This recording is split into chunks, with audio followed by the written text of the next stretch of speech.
विदुर महाभारत के प्रमुख पात्रों में से एक थे और उन्हें उनकी नैतिकता और ज्ञान के लिए जाना जाता है। वे धृतराष्ट्र और पांडवों के बीच एक प्रमुख मध्यस्थ थे।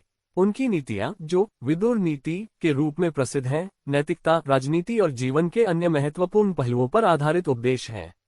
विदुर को उनकी स्पष्टवादिता, सत्य के प्रति निष्ठा और धर्म के पालन के लिए जाना जाता है। विदुर नीति महाभारत के उद्योग पर्व में आती है और इसे मनुष्यों के जीवन में सही मार्गदर्शन देने वाला ग्रंथ माना जाता है। विदुर कौन थे? विदुर का जन्म सत्यवती और ऋषि पराशर के पुत्र महर्षि वेदव्यास के प्रयासों से हुआ था। महर्षि वेदव्यास ने राजा विचित्रवीर्य की पत्नियों अंबिका और अंबालिका को गर्भवती करने के लिए नियोग द्वारा संतान उत्पन्न की थी।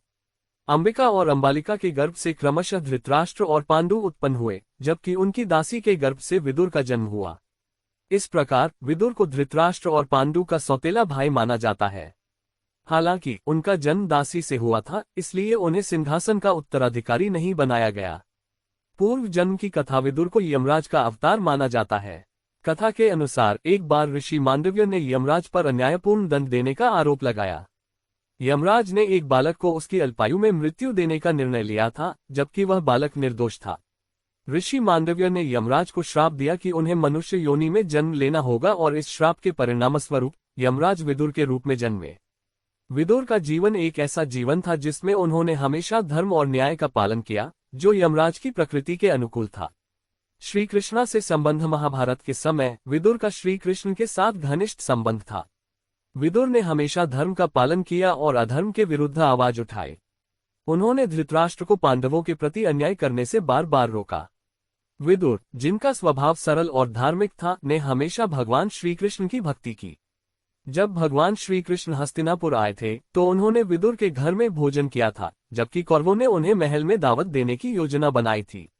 ये प्रसंग दिखाता है कि श्री कृष्ण ने विदुर की धर्मनिष्ठा और सत्यनिष्ठा को मान्यता दी और उनके साथ विशेष स्नेह रखा।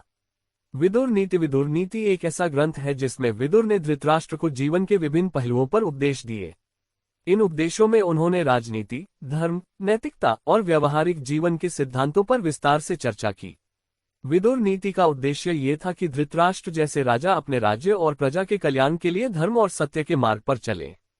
विदुर ने महाभारत के युद्ध से पहले धृतराष्ट्र को समझाने का प्रयास किया कि वे पांडवों के साथ अन्याय न करें और धर्म का पालन करें, लेकिन धृतराष्ट्र ने उनकी बातें अनसुनी कर दी।